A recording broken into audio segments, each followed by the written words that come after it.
Hello, everyone, and welcome to ProblemSolvHer Podcast. I'm your co-host, Chloe, along with my girl, Dagmar. Dagmar's in the house. Chloe's in the house. Daggy's in the house. Chloe's in the house. Hey, get a beatbox going. Hello, everybody, and welcome to a really cool, fun, safe space to tell stories and share your experiences. We give great advice, and we just share our wisdom and knowledge over all the years of all the things that we've done and all the stuff we've been through and all the battles we've had out in the war zone there in the fields and all of our stuff. And life's not easy, but we find a way to keep on trucking, as they say, every single day, don't we, Daggy? Absolutely. What else can we do? Stay Oh, positive, people. Don't give up. As hard as it gets. yes. So what are we discussing today? How to deal with uncertainty. I like it. You go first. Okay. The Yeah. reason why I chose that topic, I listened to an interview Lou's house had, and the expert there, let me just look up the name. He's great. He and his wife David- are fabulous. Yes, David Bayer. So I listened to Lou's house interview with David Bayer, and suddenly I had an aha moment because he talked about that your nervous system can only be in one or the other, meaning it only can be in fight, flight, and freeze, or it can be in peace, calm, and happiness. And oh my God. So that means when I'm angry or when I'm feeling I just want to pull myself out of a situation, or when I'm freezing in a situation, I cannot feel happy or calm or peaceful at the same time. So I have to consciously choose, do I want to stay in this freeze, fight and flight mode, or do I want to mentally switch to calm, happiness, and peaceful? And I know it sounds very theoretical, but I practice it like in situations where I started worrying about something. I caught myself and nope. I'm not going there. I'm not going into the fight, freeze and flight mode. I don't want to stay there. No, I want to think about something positive. I want to think about something I want to accomplish. I want to think about something I want to reach. And I want to be present and enjoy the moment I'm in. And as soon as I switched my thinking, I could switch my nervous system. And that makes me happy because as a logical person, if I hear something like that, totally makes sense to me. And to execute it immediately without that I have to practice it, I love it. Interesting. I mean, it is hard to put your mindset into all those things. Like just thinking about it, it's like, wow, that's overwhelming, right?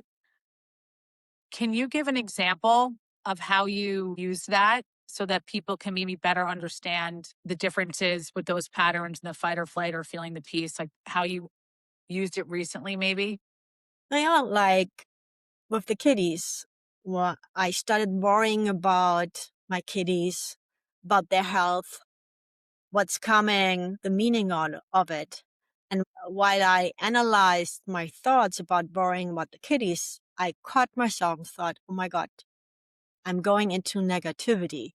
I'm going into fighting, like frustration, anger, or I'm going into disconnecting myself, like just staying in my own little soup, swimming in my own little soup, what's happening to the kitties, instead of enjoying the moments I have with the kitties right now, which I would totally miss if I was staying and worrying what could come. And as I caught myself, I made the conscious decision, I don't want to swim in my own frustration because I'm totally missing out then.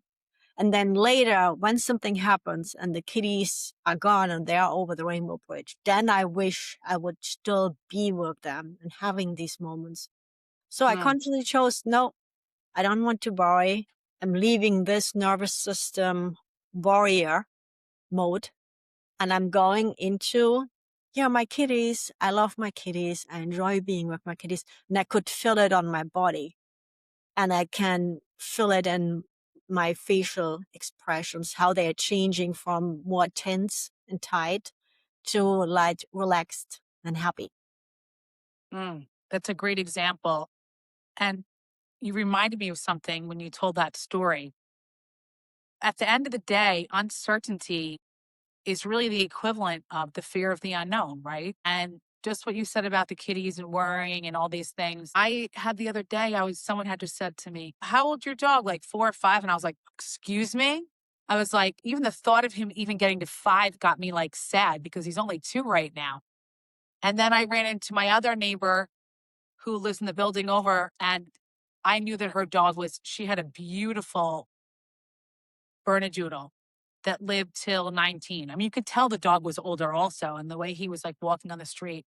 But God bless 19. And I was speaking to her, and I said, "How you feeling?" It's been like 5 months, and she carries around, I think I told us, all the treats that she still has from the dog. She's like giving them out 4 or 5 months later. I'm like, "No, Oliver's good on those stale treats." But she likes to just walk around and talk to the dogs in the neighborhood. And I said, 19 years, God bless. She said, "You know what? I'm just so lucky that I had that much time." And she's really positive about it. So uncertainty and not knowing what the future holds or where we're going to be obviously gives us a sense of what ifs and do all these things. And then on the other side, it's like, I'm so excited. Whatever is going to be is meant to be, and stay positive and fabulous things will happen. Right. I remember this was going back like 14 years ago. I had met a guy through my parents' friend. It was his son, and he's a British Jamaican.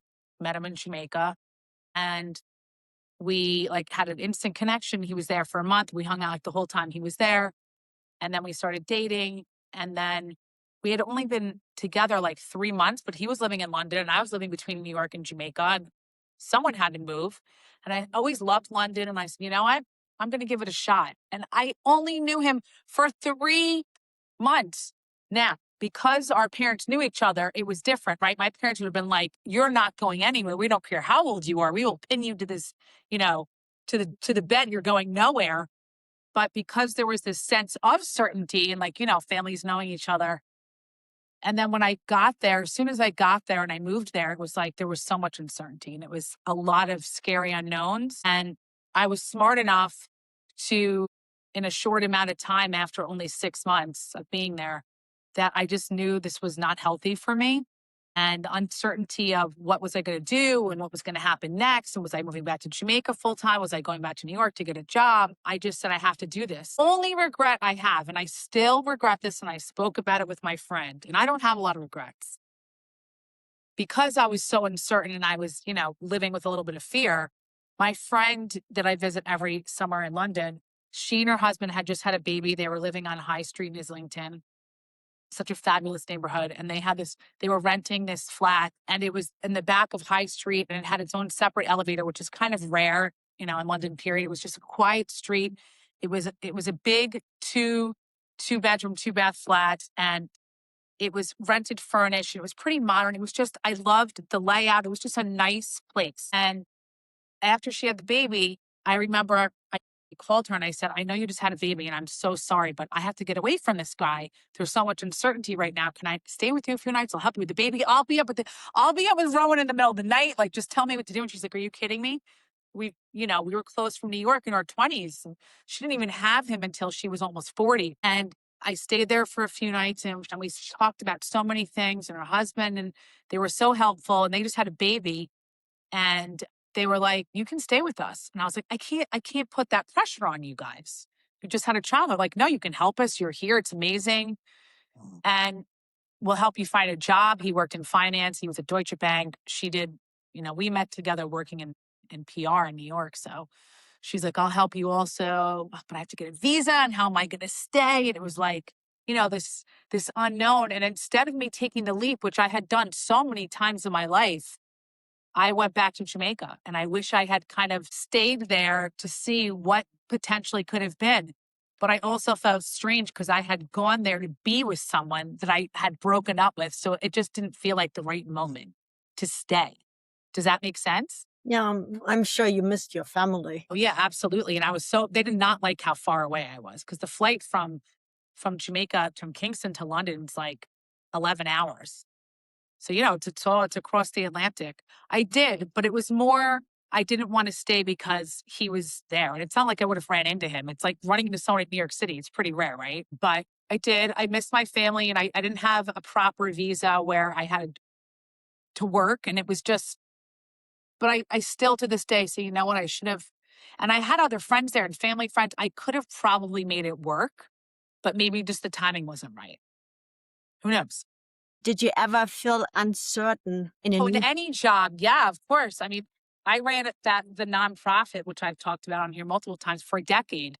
And it was so, you know how many times I quit? But I had such a long-standing relationship with the founder. I'd worked for him in my early 20s.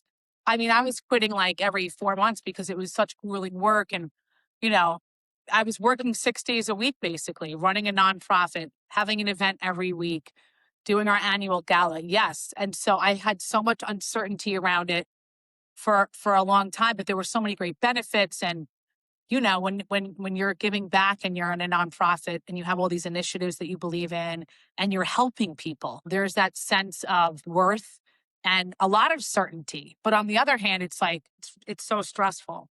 I'm sure you felt the same way. I know you've felt the same way. Did you ever feel uncertain about the knowledge, that you didn't have the knowledge as you started with a new job, or you always went into jobs where you already had the knowledge? Only job in my entire life where I did not have the knowledge is the job that you and I had worked in previously together.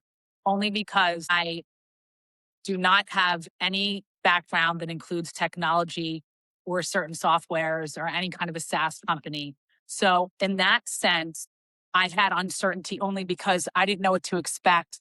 And, HubSpot is a mass undertaking. I mean, even someone like Sean, who's, how he's an expert in a lot of areas in technology.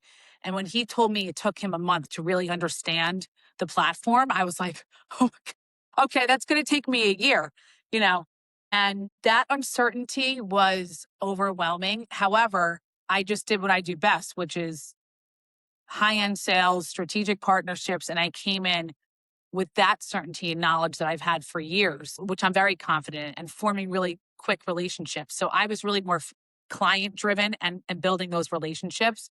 But I had a lot of uncertainty going into that. I had a lot of anxiety whether I could perform just based on the technology side. I'm like you. I never had that in my life. I always was above the required knowledge. So I always Absolutely. came in and was the workaholic, the go-getter and everything. So I got used to it, right? The being the best and always getting rewarded and compliments and everything. And one time I had a job where I got it because I was so passionate about environment and making the world a better place. And they hired me as an online marketing manager.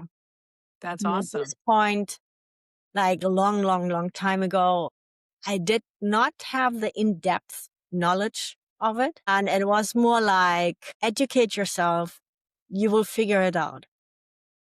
And it took me a while because at that point, was just at the beginning of the internet, it was not really logical, right? It was very data driven, but it was not logical how everything built on each other or Right. of each other. And the beginning, oh my God, I'm so smart, I'm so intelligent, I'm so logical. Why do I have a hard time figuring this out? So my ego at the beginning prevented that I just would be curious about and just see it as an adventure. And I saw it as a judgment and more like a test and not something I can grow over time. So the first few weeks were rough for me. Then, as I decided, okay, it's an adventure. It's an opportunity. It's awesome that I can grow. And that switched something in me. So from being tense and tight and overwhelmed, it became the opposite for me. And then it finally worked out. So it's at the end is what you focus on, that's what will happen to you. I'm sure a lot of people listening and watching this will and can relate to starting a new job, the uncertainty around it. Who are my coworkers going to be? Who am I going to get along with? Who am I going to jive with? Well, my boss and I butt heads, all the things that you think of. The same thing in like you're entering into a new relationship and you're dating someone and the what ifs and the uncertainty, just moving somewhere new. Everyone knows that moving is like one of the most stressful things. That's another reason why I'm not leaving my building when when I'm up. I actually went down there this morning when I walked to Oliver and I was like, when am I up again? And they're like, end of October. They're like, you're not leaving us, are you? I was like, no. They're like, it's amazing. I go, and I'm not, me, I'm not lazy. I'm like, I'm gonna pull the lazy card on this one. I don't want the uncertainty of where am I going? What am I doing next? I have my friends in the building. I have the dog moms in the building. I'm close to everything. My parents are close by, my brother. I mean, I don't need to go shop around to see if there's any. I'm good. I don't want the uncertainty of where I'm going next. I'm totally fine. Okay.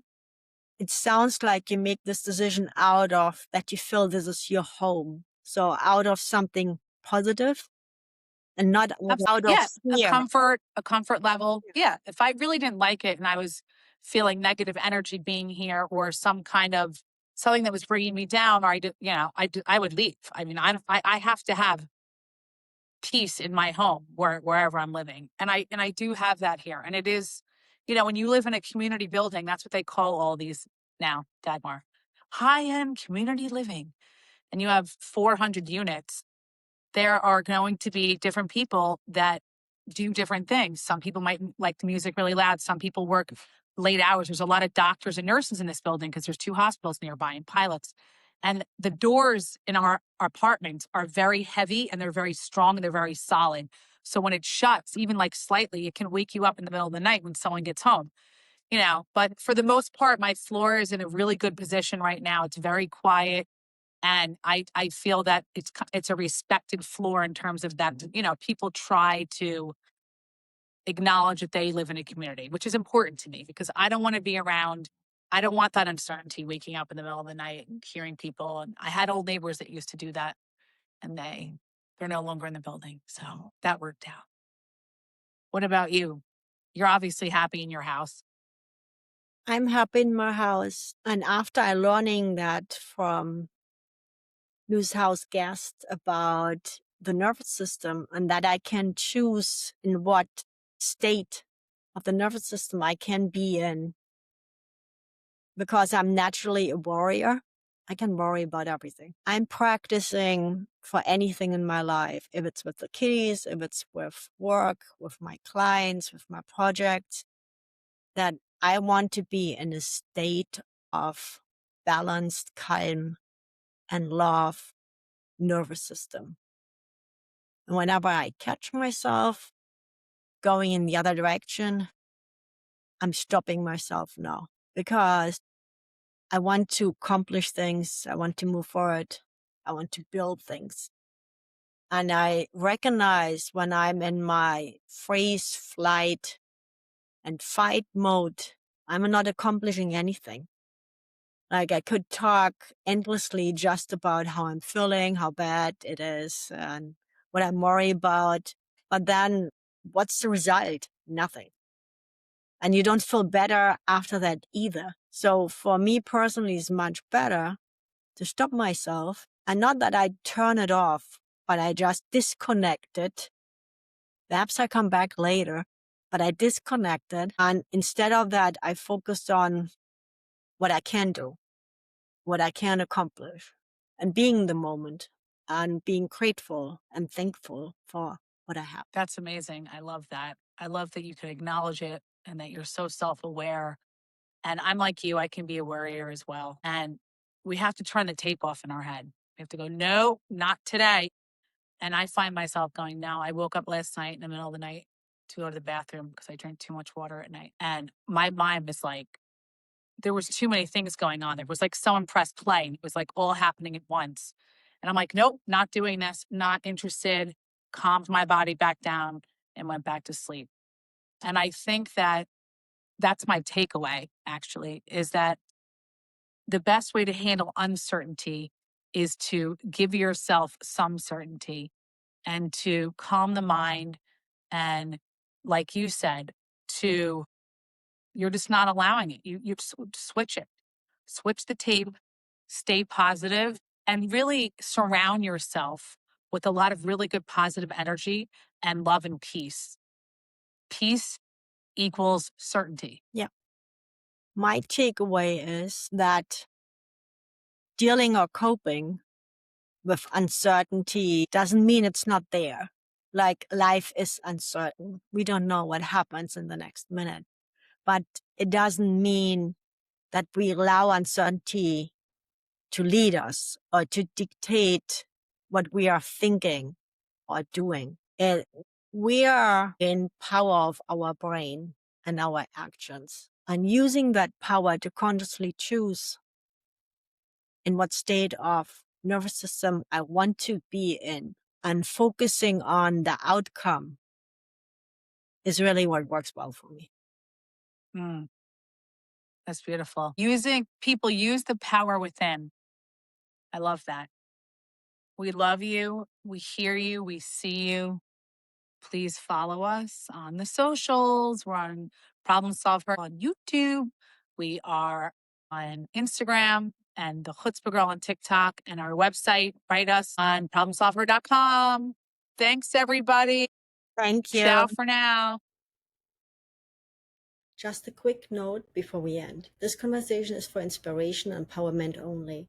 It's not medical, mental health, or legal advice. We are not doctors, therapists, or lawyers. Just women sharing real stories and personal truth. Always seek professional guidance for your unique situation.